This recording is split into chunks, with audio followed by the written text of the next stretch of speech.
All right. Well, let's kick off Pride Across Texas. Welcome to the event this afternoon. I hope everybody is not only having a great Pride Month, but you're all still standing. We were just talking about that right before the program. It's been a busy month, but let me just say happy Pride. My name is Tammy Wallace. My pronouns are she, her. And you can also add your pronouns to your name. You can edit your profile up in the top right-hand corner. So feel free to do that while we're moving through the program here.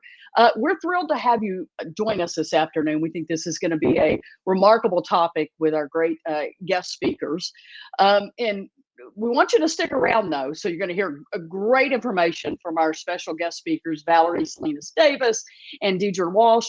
But after that, we're going to have some great networking in the Chamber Networking Cafe, where you can control your networking experience right by moving from table to table, choosing your seat. It's a great way to connect with others that are joining us today and make great connections across the state of Texas, and particularly during Pride Month. So with that, I want to say a huge, huge thank you to our 2022 Pride Across Texas presenting sponsor, Arca Continental Coca-Cola Beverages. We really appreciate the company's tremendous support and commitment to the LGBTQ plus community in Texas. But let me just say, they have really stepped up in a big way in all of the markets, supporting us statewide. They are truly, truly tremendous allies and partners with us in the work that we're doing across Texas. We could not be more grateful, and particularly in Houston, where they have a big operation, to call them one of our corporate partners. So with that, it is my pleasure to introduce our good friend, Renee Downey. She is the Area Director of Sales and Operations Houston for Coca-Cola Southwest Beverages. Renee? Thank you, Tammy. As Tammy said, my name is Renee Downey. I am the Sales Director for Coca-Cola Southwest Beverages. And on behalf of our 8,000 employees, thank you for your partnership. As a distributor of the world's most inclusive brands, Coca-Cola Southwest Beverages celebrates inclusion, diversity, and equality. This commitment comes to life through our workplace culture, community partnerships, and our policies. The diverse people and communities we serve are at the heart of everything we do. We're committed to building a more sustainable and inclusive future for all. At CCSWB, we're committed to fostering an environment where every employee feels welcome, supported, and empowered to do their best. As a company, our diversity is our greatest strength, because we believe in the value and power of including diverse voices, perspectives, and talents.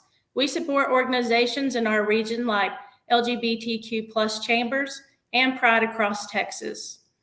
Our commitment to inclusion, diversity, equality, and support for our colleagues, family members, friends, and community is intrinsic and enduring. We always have and will continue demonstrating this commitment through our policies and actions. So we thank you, Pride Across Texas, for your partnership. Thank you, Renee.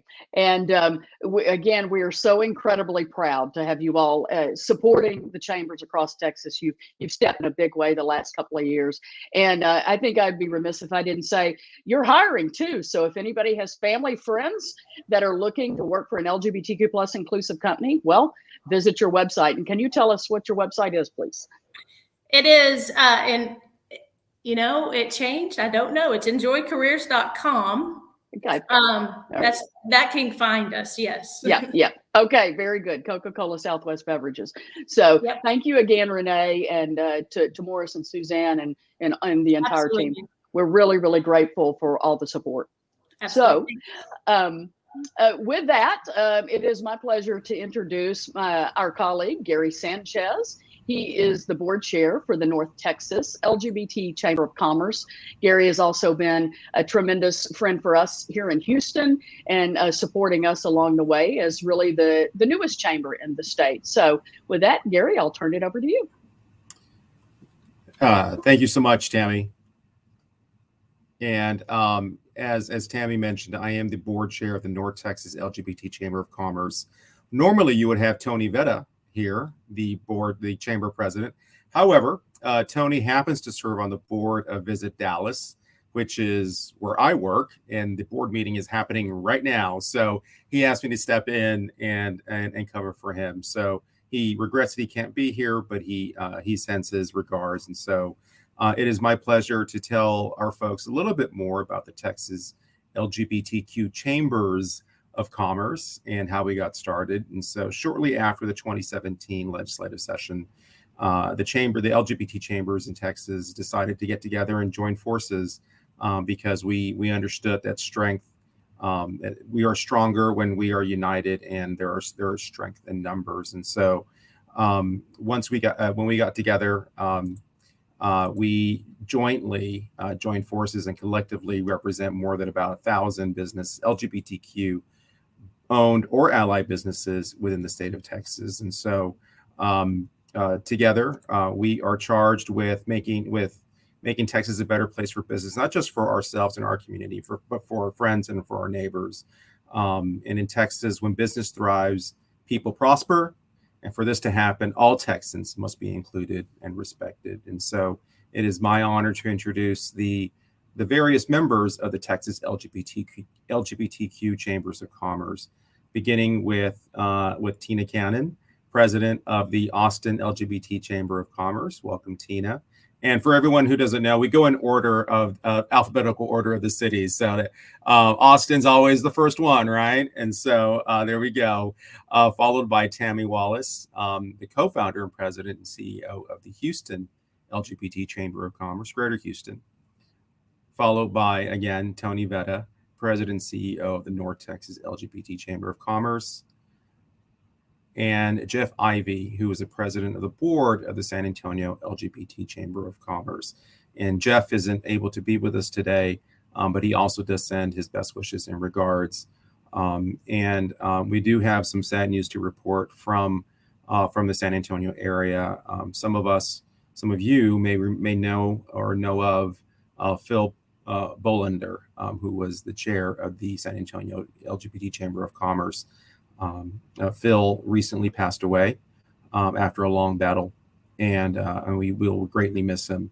I had the opportunity to meet Phil in Austin, I believe in one of our kickoff meetings, and even though our meeting was brief, I knew that he was full of spirit and a true ally, not just for his community in San Antonio, but for the entire state. And so we send our deepest sympathy and empathy to Phil's husband, his family, and his loved ones. And so, if I may, I'd like to take a few moments, just a moment of silence in remembrance of Phil.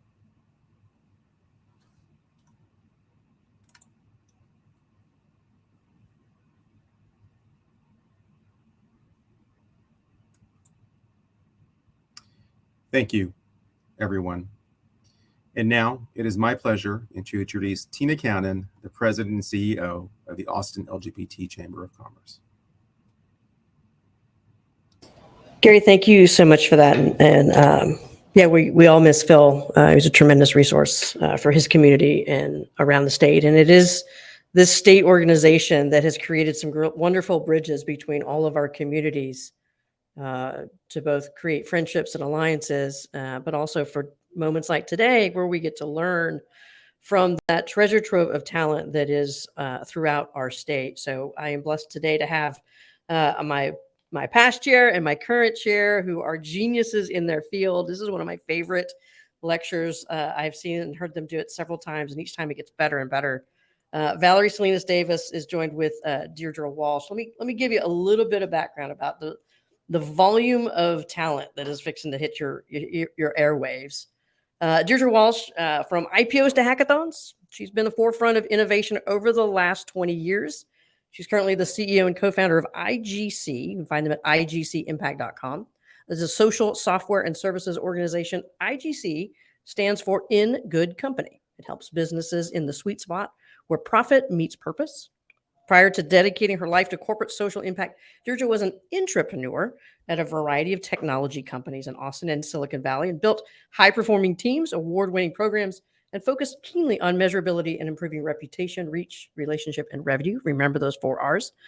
Deirdre is also passionate about making a meaningful impact. She's contributed to the community as a White House LGBT Tech and Innovation Fellow under President Obama and chair currently of the Austin LGBT Chamber and vice chair of the Texas Impact Foundation. Her expertise has garnered attention from media all over, including HBR, Vice, Forbes, Wall Street Journal. She's earned speaking spots in over 60 plus events, including the Federal Reserve, Adobe, South by Southwest, Gartner, and has been awarded honors from Meta, Forrester, and more. She's a proud graduate of University of Texas, and the most important part of this whole speech, wife to an amazing partner and soon-to-be mom. Her superpower is finding the perfect gift for any situation. I cannot agree more. Welcome, Deirdre. Deirdre is joined by Valerie Salinas Davis, who is a lecturer. I mean, her bio is ridiculously long. So, girl, you just got to bear with me. I'm going to shorten you up here. There are years of experience. She's currently the lecturer at the School of Advertising at PR at the University of Texas in Austin, teaching an integrated communications management class. And then she's created a brand new class called Environmental Communication. She's the co-founder of Waste Less Wednesday, a nonprofit organization, a freelance writer and consultant, and author of an upcoming book, Greenish, How to Protect the Environment Without Hugging a Tree. She's a former magazine editor, Huffington Post contributor, environmental and public health, and PR agency owner with over 35 years experience in the industry. She co-founded Enviromedia in 1997, an agency that's helped start America's Recycles Day, which today is administered by Keep America Beautiful. Enviromedia also led with a very familiar slogan to everybody in this call, Don't Mess with Texas, litter prevention campaign, to a victory in the America's Favorite Slogan competition. She is the immediate past chair of the Austin LGBT Chamber, and I'm proud to welcome both of them to today's program. Ladies, educate us on all you got in the next 45 minutes. Awesome. We can't wait. Okay, so we're gonna dive right in. Thanks everyone for joining us. Super excited to be here, talk one of our favorite topics. So we're just gonna dive in here. So let me reshare my screen very quickly, and we're gonna start off with a video that I think will kind of sum up, hopefully, what we're trying to talk about and teach today. Some of my more involved rebrands have included Home Depot, Gay Pal, Chipotle, Pan-Era, Toyota, Bottom, Bussies, Harley-Davidson, Quitter One Imports, Anheuser-Busch. That was one of my finest works since my Chase Bank BLN rebrand. Toot, that's my own horn. Hi, I'm Chris Dahl, and I'm the graphic designer that helps major corporations rebrand for Pride Month. They say at the end of every rainbow is a pot of gold, and holy shit, were they right. Going gay for pay is where it's at for a major corporation. Tell Wendy's I don't know if I can make their logo any gayer. Typically how this works is on May 31st around 8 p.m. or so. Brands remember tomorrow's Pride Month. They panic, call me, and we do a redesign, which really just means I make their logo a rainbow. I don't want to name names, but I had a client that rhymes with Wells Fargo. Almost forgot it was Pride Month. Please let Wells Fargo know that Black History Month is coming up sooner than they think. There's actually been a few brands that I recommend do nothing for Pride Month because they were set. Dicks, Twinkies, Gatorade, Banana Republic, Fruit of the Loom, and Outback. I have had some ideas rejected. I was a big fan of the Chick for the Gay campaign, but that one wasn't going to work. I even sent a rebrand to NRA. They said no because they weren't looking to reform. Rebrand. The White House actually pitched me on changing inflation to engation. That's putting the bear in the bearish market we currently have. I even had a surprising fringe group attempt to be more woke. They wanted to put the bi in bigot. Apparently, just because you're gay doesn't mean you're not racist. Okay, let the client know LGBTQ sauce might be kind of offensive. I always take pride in my work, but during June, I take extra pride. I'm just kidding. I'm actually pretty soulless, and I feel like I'm pandering for money because I am. Some of my more... So hopefully that is all taken in jest and fun. But we are going to be talking about the good, the bad, the ugly that we've seen in less than the last 30 days for corporate marketing during Pride. But I want to start off with something that typically comes up in the month of June, and that's the alphabet soup. Usually at some point when I'm talking to business leaders during Pride Month, this is a notion that comes up. And usually it's in response to this, right? The sort of countless affirmative ways in which members of our community choose to self-identify. But in my professional world, there's also this whole other type of alphabet soup, and that's in the corporate social impact space. So here, things like CPR don't mean a life-saving procedure, and there's not one, but two different meanings for the acronym CSR. And don't even get me started on terms like triple bottom line. For some reason, it sounds like a baseball term, but it's actually a way for corporations to measure performance beyond just profit, to also look at people and planet type metrics. And so I know this is kind of a confusing space. So what Valerie and I are going to do today is, one, just walk you through what exactly is corporate social impact. What is the current business and political environment, both in the United States and here in Texas, like for organizations like yours? And then we're going to deep dive into some examples. Valerie and I have both picked some of our favorite for a variety of reasons. Either they're really good or there may be some questionable ones. And dive into some of the campaigns that we've seen this Pride. And then really we are here to have a discussion. What did you like? What do you not like? What are your businesses doing? And we'll do some Q&A. And then Valerie and I also stick around afterwards for the networking piece of the event. So diving in, it's really hard for me to open up my Apple News every morning and not see some sort of headline around corporate social justice. And for a long time, they were mostly positive, right? Things like purpose-driven growth and how DEI helps drive financial performance. And I saw firsthand, starting almost 5 years ago to the date, in 2017, the power of businesses that are purpose-driven coming together, specifically united to help the LGBTQ community. So for nearly 7 years, I was the head of communications at a semiconductor company in Austin called Silicon Labs. And we were lucky to have a CEO who was kind of very outspoken and really was willing to take a stand for LGBTQ equality. And so we joined forces with organizations like Apple and Amazon and Facebook and Google. And it was the first time that a company of our size, which around the time was about 600 employees, where our CEO was positioned alongside these major leaders like Tim Cook. And so from a marketing standpoint, I was like, this is awesome. You do good and you get really good marketing results. But not only that, more importantly, we were able to defeat the bathroom bill. We were actually able to make change. And so that's really where my passion for this first started. But it's really only gotten harder in the last 5 years. Just this week, Val actually sent me this tweet from the president on all the discriminatory anti-LGBTQ bills that are being filed and introduced in the states. And he particularly calls out our state. He particularly calls out Texas, where CPS is getting called to the houses of affirming parents of trans kids. And it doesn't kind of just stop there.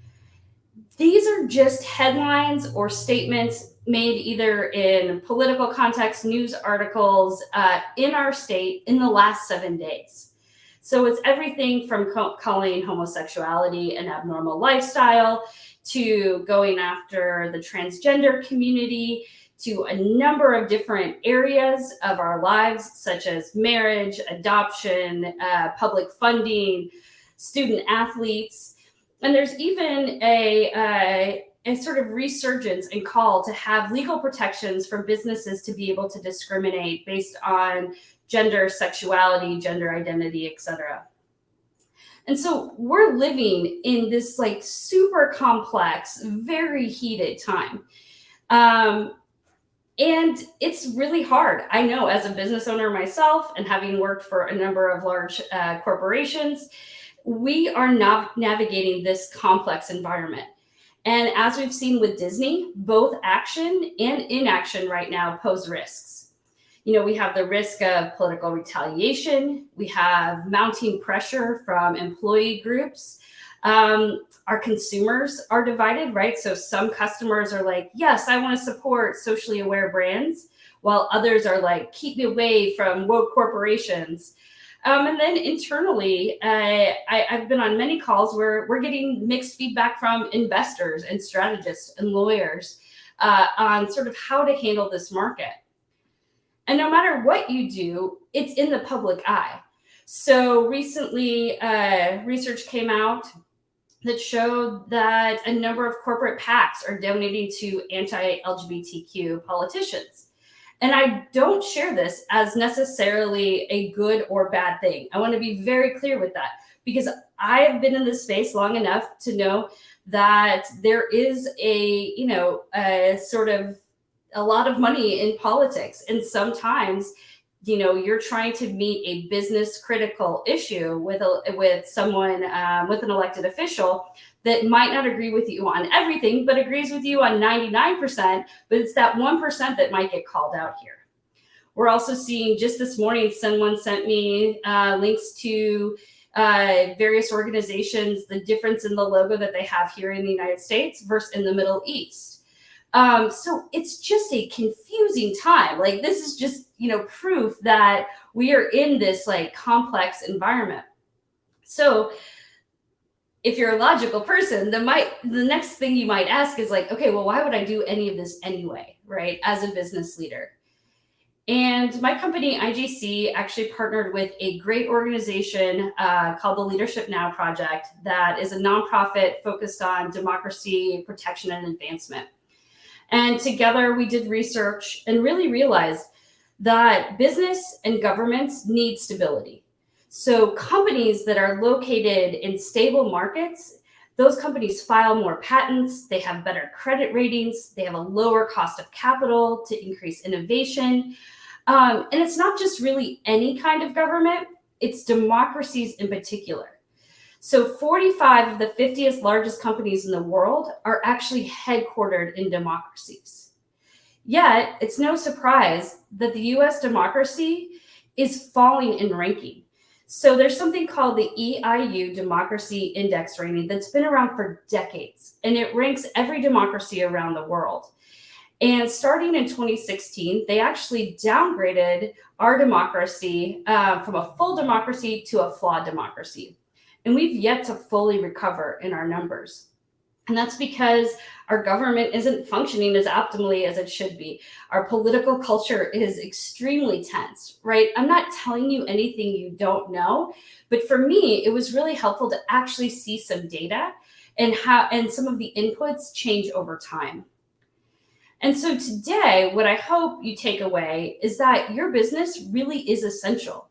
That standing up for these social issues, ensuring that we have a stable political and social environment is actually key to your business success. And it has benefits for your company. So if your organization does embrace key social impact areas that are aligned with your mission and you have a strategy around it, you actually have a better reputation. You're able to reach more audiences. You have better relationships specifically with your employees. And ultimately, companies that are engaged civically or engaged in thinking about how they are impacting all stakeholders are actually outperforming and increasing in revenue. But I also recognize that your company could be anywhere on this path, right? So maybe you are doing what we're kind of joking about today and just rainbowizing your logo, and that's fine, right? That's a start. But there's also organizations on the call. I saw someone from HP. I'm a huge fan of the work that HP does in this space, because it really seems like it's a corporate-wide initiative that aligns with values, aligns with culture, and it's used as a strategic differentiator for recruiting and retention, and just sort of it's the right thing to do. So what I encourage you to do throughout the rest of this presentation is to think about and approach this social impact issues from a strategic business lens, right? Because I just never forget when I got in this space, specifically in the philanthropy arena, and we would write $1 million checks in a year to philanthropies, but it was like an exec sat on this board, or something happened over here that's distracting and got our attention. And I thought, man, there's no other place, no other program that I'm running where I can write $1 million check and not have it go through pretty scrutinized business process and evaluation. And so one of the key lessons from today is to really approach these social impact areas like LGBTQ equality as a standard business initiative. Looking at things like, do you have the right strategy? Are these issues aligned to your business goals and your culture and your values? Are they things that stakeholders care about?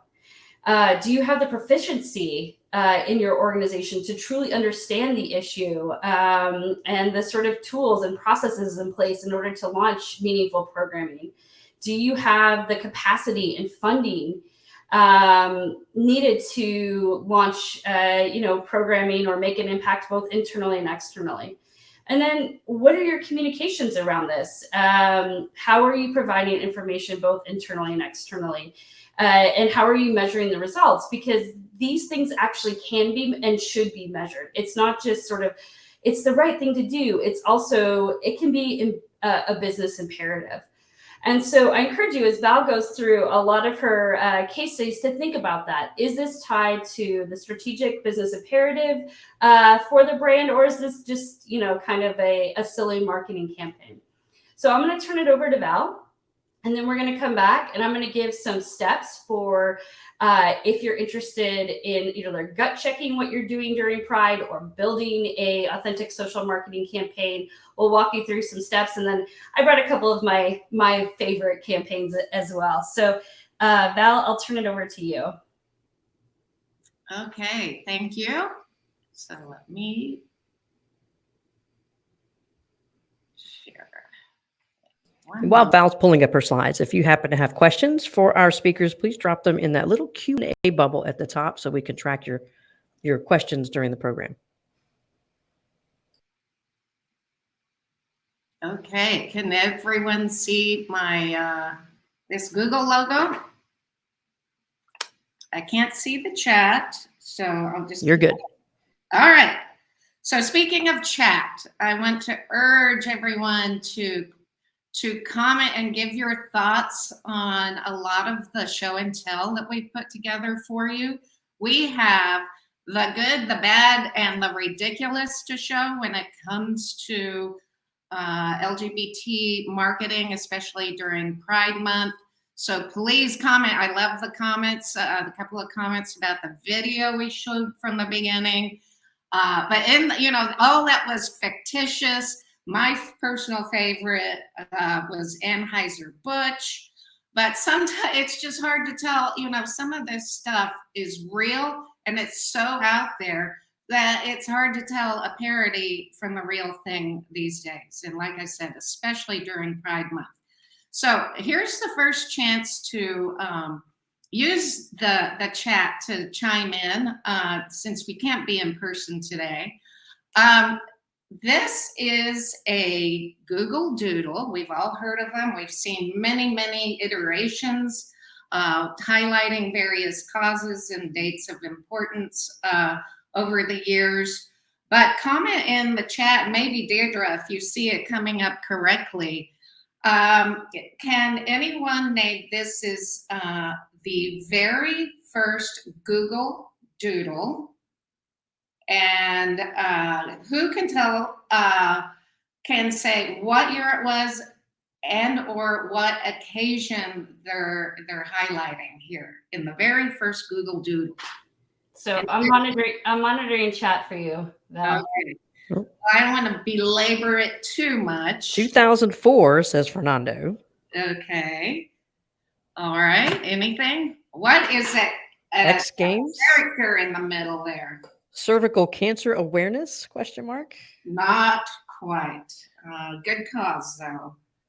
All right. Well, I don't want to belabor this, but the year was 1998, and Google founders were going to Burning Man. That was the very first one. And why do I bring this up today? It's because, what is over the top at this point in 2022 is the turn your logo rainbow for Pride. And without everything, that simple, really simple checklist that Deirdre walked us through, like, is it authentic? Does it make sense for your product, etc. So anyway, but this is one of, I saw it in our article, I'll share with you in a minute, but it was really used as an example of like first time big major logo modified for a cause. And we've seen that, of course, I do a lot of, as Tina mentioned, environmental marketing. I'm always saying, it's a lot more than turning your logo green and putting a leaf on it. Likewise, Pride, don't just, turn your logo rainbow for the month of June and not do anything else consistently through the rest of the year. Anyway, but, likewise, especially lately, we've seen, logos changed, high profile ones, and home pages changed for Black Lives Matter, and more recently, blue and yellow for Ukraine. But I've seen, we got to give this presentation, and Tammy and team will remember, about a little over a year ago as Pride was starting. And there was a lot of show and tell on what, some of the wild products that were out there or being launched very seriously, on the Today Show. Like we got rainbow tennis shoes, or, the lists are crazy, but it was taken even a year ago rather more seriously. But what has changed in the past year? We are starting to see articles like this. This is from Marketing Week, which is this is the article that pointed out the Google Doodles as some of the first brand alterations. But they're saying now Pride has lost brand impact and become rainbow washing, which this is a topic that some of us have been calling out in recent years. I've been talking about it in my classrooms and via the chamber and with Austin FC, that just the past, I would say, 4 years or so. But now it's becoming mainstream to recognize rainbow washing. So code play is becoming far less effective. That's what my environmental agency always said. Like, if you're doing this code play for environmental marketing, you're only wasting your dollars. Even if you have good intentions, you're diluting your marketing dollars because it's not coming across properly. It's being less effective. I'm going to read this part, this quote from the bottom here from someone with Harvard Business Review a year ago. The bar for approval from our own communities in 2021 has risen. Rainbow marketing doesn't just cut it anymore. Let your actions between now and Pride 2022 demonstrate your commitment to the LGBTQ+ community instead. Well, I've been setting aside a number of things to share just for this audience, since late May, and I don't think we're there yet. So, in fact, not only is the marketing becoming less effective, but our own community saw this coming, in May, and this it's become a meme among our LGBTQ+ community. So this Pride Month I'm partnering with is now a meme. So even covered in New York Times at the beginning of this month or late May. So they're saying, that it does make good business sense to do the proper kind of marketing. And they're calling it, lumped under the label of rainbow capitalism. And even some of the merchandising I was alluding to from last year in this presentation, that they're now often the subject of jokes and memes that question the sincerity of corporate marketing. And here's something that's really different too. Not just calling into question the corporations behind this rainbow marketing, But also in this world of Instagram and TikTok, calling out the influencers who get behind this as spokespeople. So this was in the New York Times article. I'll read this. This is an example of this Pride Month I'm partnering with. So here's a tweet. I've never officially come out as bisexual before, in part because I'm married to a straight man and I'm scared that people won't take my bisexuality seriously. But I've realized life is too short, which is why this Pride I've decided to partner with Taco Bell so I can live Moss. This is fictitious, this Live Yas, but Live Moss Pride is the name of the ERG for Taco Bell. So it's been parodied, right? Because it's come across as disingenuous across the board, not singling out Taco Bell. And speaking of, what are they doing this Pride Month? Has anyone heard of this? Chime in, and please, in the chat, please react to this, whether you think this is a good idea or not, or if you've heard something about this promotion. I haven't. It's hard to keep up with all of it. But this is a snapshot from Taco Bell's Pride 2022 brunch tour, drag show brunch tour. So it's a 10-stop tour all over the state and in Taco Bell shops. And believe it or not, even one of the stops is in the state of Florida. And the article went on to say that, well, you know, they felt comfortable being in Florida. Taco Bell did all right in Florida versus, you know, Disney, because they had not, as a company, called out the legislation in Florida.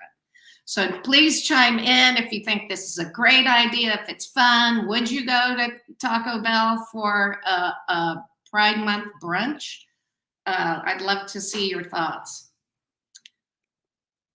All right, and then of course BuzzFeed. I love their collections of things across the internet. So again, this was right on June 1st. So by the first day of Pride Month, BuzzFeed has a list of how many, I'm not sure, of the memes that it's, you know, we're not even 24 hours in and there are already lots of very funny tweets about Pride. So I pulled out a couple. So actually, to me, this is not funny. This is a great example of the damage you can do. And so the one on the left is, you know, it's funny, but, you know, Entertainment Weekly, you know, turned their logo rainbow in 2015. And so Matt here is remembering when EW updated their logo for Pride Month, 2015.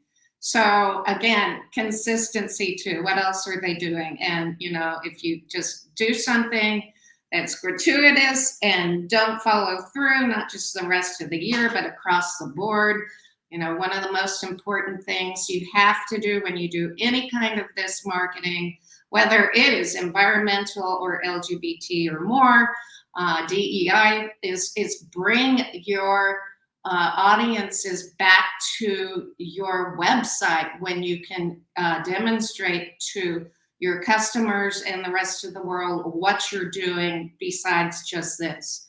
So EW takes a big ding in BuzzFeed just as the month is starting off. On the right, this is an unbelievable combination of greenwashing and rainbow washing. So these are 4 fossil fuel entities. So you see the header art on the upper left, Climate Action Network, but read the fine print. That's the American Petroleum Institute. But wait, they've also turned their logo rainbow. Exxon, So just being Exxon, right? They'll never, I don't think, get over the big oil spill of how many decades ago. And there's their rainbow header. BP, so we've got BP net zero there and a rainbow logo, and then Total with their rainbow. This is interesting, tying it up all together graphically. Rainbows on solar panels for Total Energies. Okay, so all right, so now I want to jump into Pride Night, which has become a pretty great thing among professional sporting teams and leagues over the years. And so today I wore my Austin FC jersey for this presentation. The Austin Chamber has been involved with Austin FC since before, they had their first game a year before. We have our Pride Night on Saturday night against FC Dallas. So it's not just soccer, right? So here is baseball season. This is Major League Baseball. Baseball is for everyone.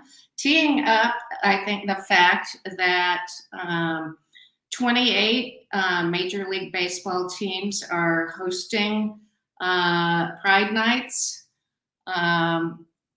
But, you think that's great. It's great that, you hope that the general market populations of fans of these teams are not, they don't care one way or another. We went last year, you should have seen Tina leading this huge cheering section up on the Jumbotron.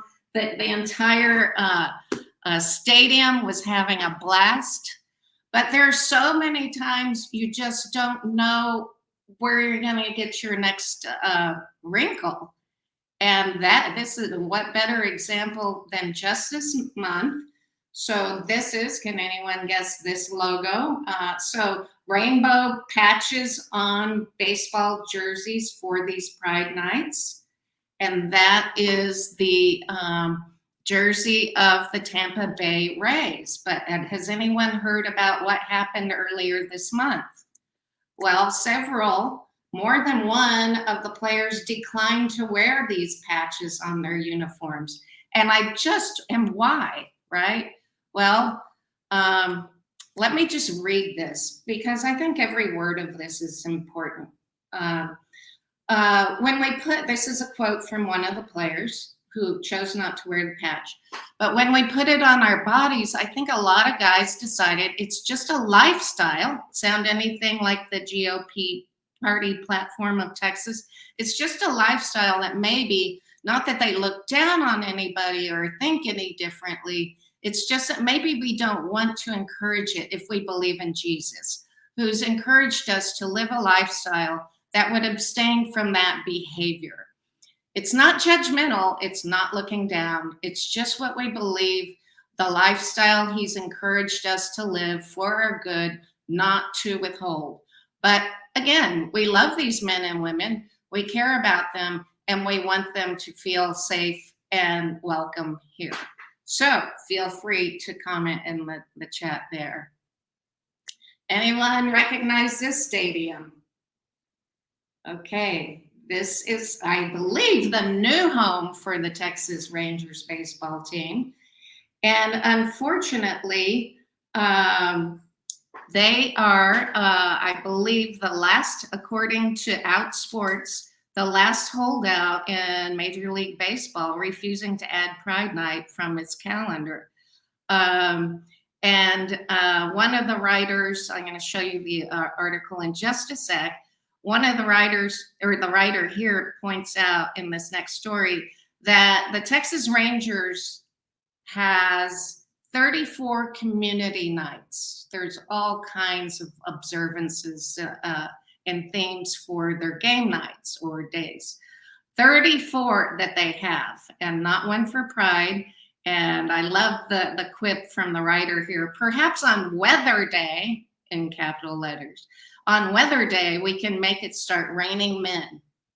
So, but wait, there is really a Pride Night. Texas Rangers to finally hold a Pride Night. There's only one small catch. It's Charlie Pride Bobblehead Night. This is from earlier in the spring. Nothing to take from the late Mr. Pride. I love Charlie Pride. I have a CD. My grandmother in Houston loved Charlie Pride. Nothing against Mr. Pride. I'm sorry. Yes, Charlie Pride.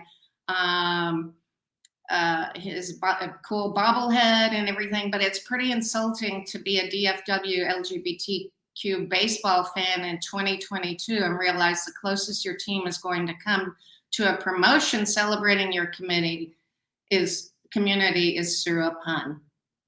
So again, we've gone so far from just rainbow merchandise to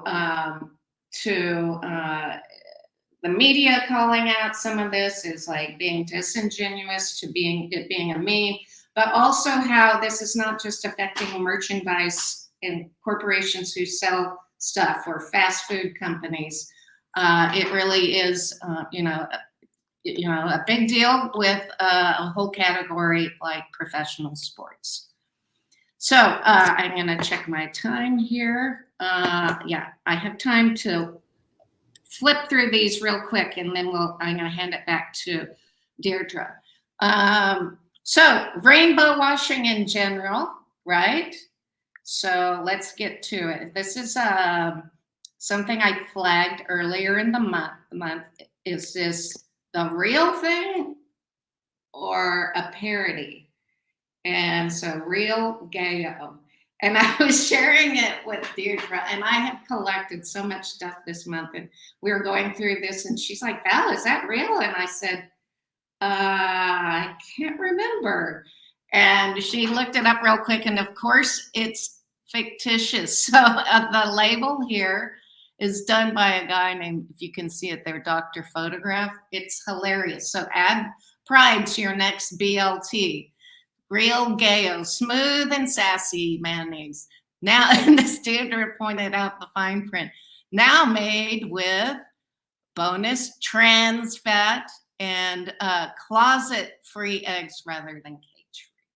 All right, and you even have, it looks like it's in the grocery store. So it's become a parody. Is this a real thing? Burger, this month, hit the news early in the month. Burger King's Pride Whoppers come with 2 tops or 2 bottoms. Are you a 2 bottoms kind of guy or a 2 tops kind of guy? Well, it really did. It's a real thing, and it came out of BK, Australia. So speaking of, this made me think of, I cover rainbow washing in my advertising class. Oh, I got to go back. Here are the memes, subsequent memes. Sorry about that. Burger King Austria has made a pride burger that's either 2 tops or 2 bottoms. What in straight hell? And then on the right, so who's going to volunteer to tell Burger King's marketing team that's not how it works? There was another one I just didn't have room to put in there, but like, were there any gay people in the room when this stuff was created? The Burger King top bottom thing made me think of this ad, which was flagged by one of my students this spring when we covered rainbow washing. It's from Chipotle. This is real. Homo estas. Which way do you sway? So this is from an experiential marketing event. You could get this and wear a button that says, I eat tacos or I eat burritos. I want your opinions on the Whoppers and this. I want to hear about it. Would you wear that? Is it funny? Anyway, this was from 2015. Anyway, on a more, so I don't know if, I don't think you can see me, but I have a box of this cereal right here. This is Kellogg's. They partnered with Glad. Back in the day, they've done this more than once. Oh, that was 2018 for Spirit Day, which is in the fall. Here's some influencers, actors. So all Kellogg's all together is basically 6 small boxes of cereal in one big box. Yeah, that's what it is. I went just for a presentation like this years ago. I bought a box of this cereal, which is not available anywhere else, and it cost me $20 for the box. Okay. This is another one flagged by my students, and we're getting to better here, right? So it's at least Kellogg's, they partnered with a great organization like GLAAD. This is Kiehl's, the face product, partnering with the Trevor Project and giving real money to the Trevor Project, which I think all of us know is like renowned, huge. In fact, I read the world's largest suicide prevention organization for LGBT people. That legitimizes it by having partnerships. So this was from last year. And again, one of my students wrote about this. So I went back and checked, and it's available now. And so this is what it looks like now if you go in there. And it looks like they're donating $150K plus for the Trevor Project. So getting better. And I thought, okay, IKEA, this is what they have, Home Pride Home. They did not turn their logo rainbow. They bring you back to their website, which goes through a lot of great content, including their DEI policy. Not just for LGBT, but other facets of DEI. And actually, I think Deirdre topped me, I hate to say top now, but anyway, Deirdre, take it back. There's one that you found that we both thought this morning was really good. Yeah, sure. So I'll dive back in. Thanks, Val. So let me share my screen again. Oh, here's the box.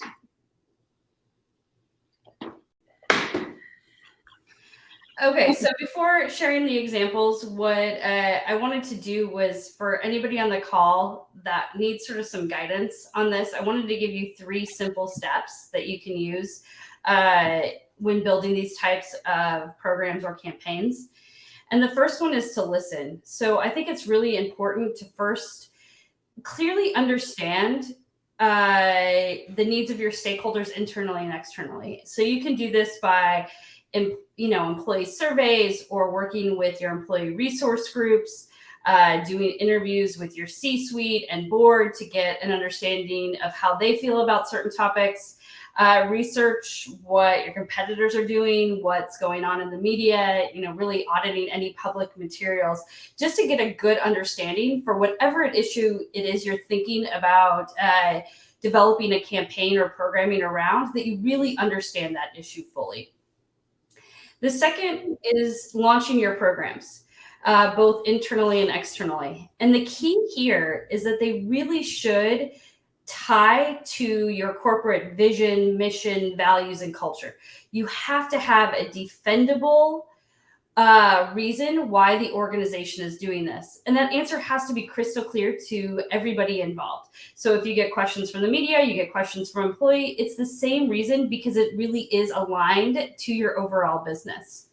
And then the third is, we're going to make mistakes. We're going to learn what works, what doesn't work. Start to measure those results. Measure the impact of the brand, some of your kind of stereotypical marketing and PR metrics. Look at your employee satisfaction surveys. So with some of the organizations that we work with, it's been proven that employees that participate in these types of corporate sponsored social activities like LGBTQ pride events, they have higher satisfaction with the organization. They feel better about the way that the company contributes to the community.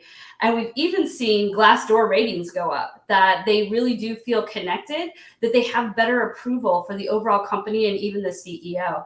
So again, understanding, launching meaningful programs that are tied to your internal policies. Always start internal. You can't go external. I'll never forget in the bathroom bill, The very first meeting I went into, the first question they asked me when I was lobbying against the bill was, do you have gender neutral restrooms on site at your own office? And luckily I could say yes, but other companies in the room could not answer that same way. So check yourself first before you start making these big statements. Look at your policies, look at your programming, look at your political influence. And political influence can range all the way from, just making a statement, all the way to, if you have a PAC and you're giving money of how you're organizing that funds. And then look at your philanthropy dollars to ensure that they are going to quality organizations that also are helping with the initiative. Okay, so let me get into mine. These are my three favorites. So the first one is on, does anyone know? Put it in the chat. Skittles. Right, this ad terrified me. I don't know if anyone remembers this TV commercial where the kids' teeth turned to Skittles. As someone who has reoccurring nightmares of my teeth falling out, for some reason, like every time this ad came on, I was like a little cringy about it. But I have to say, Skittles is doing an awesome job this Pride. So the concept here is their tagline is Taste the Rainbow. And the campaign is we're giving up our rainbow to celebrate the one that matters. And the one that matters, what they've done is worked with 6 LGBTQ artists to redesign their packaging for what the rainbow represents to them. And so all of the official Skittles packaging for the month is actually grayed out, and the artist's work stands. And so I get chills even thinking about it. And then the proceeds go to GLAAD. So I think from a marketing standpoint, I absolutely love this. I think it's a beautiful campaign for a variety of reasons. The second is Target. So some of the things I like about the Target campaign is they have a really good pride.target.com. And some of the things that Target's doing a little bit differently this year is, one, when you land on that page, one of the first things they do is highlight LGBTQ businesses.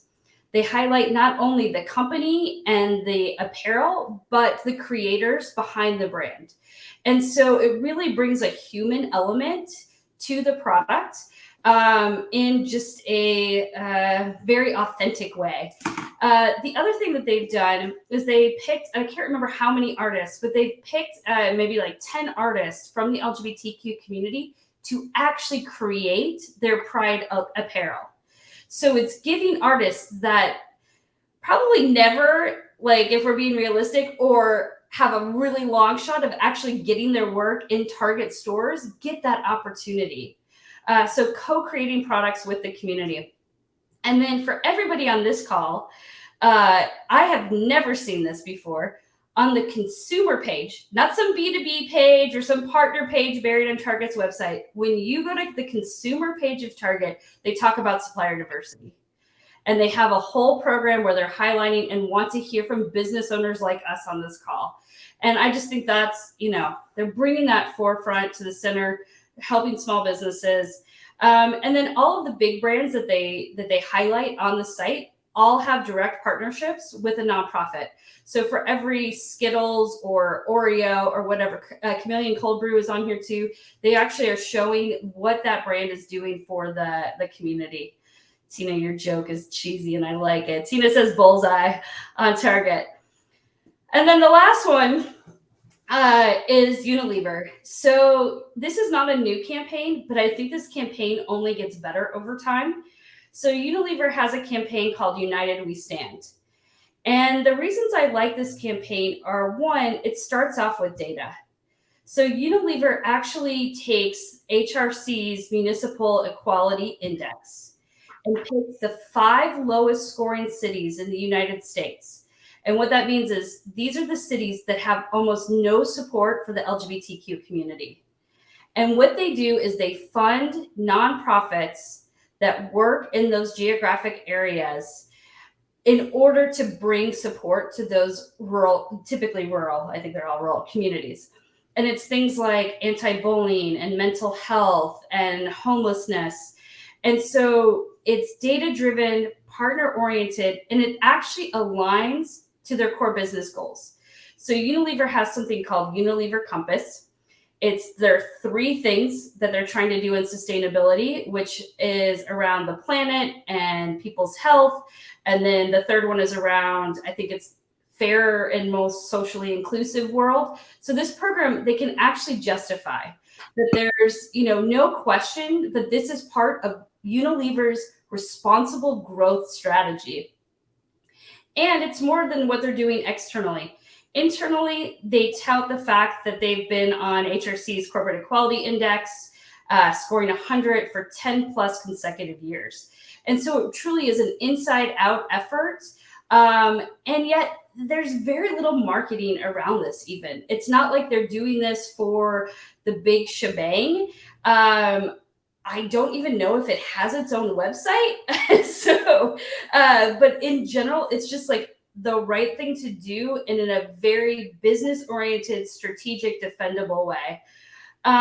So just kind of highlight before we get into Q&A and networking, my biggest recommendation, and I think Val would agree, is, find ways to meaningfully align your marketing efforts or your programs in the social impact space to the business in ways that will benefit all of your stakeholders, whether it's your employees, your investors, your customers, et cetera. Really be thinking about it more than just like something everybody else is doing, so I have to do, or a kind of a nice to have, because it really can be a strategic business imperative.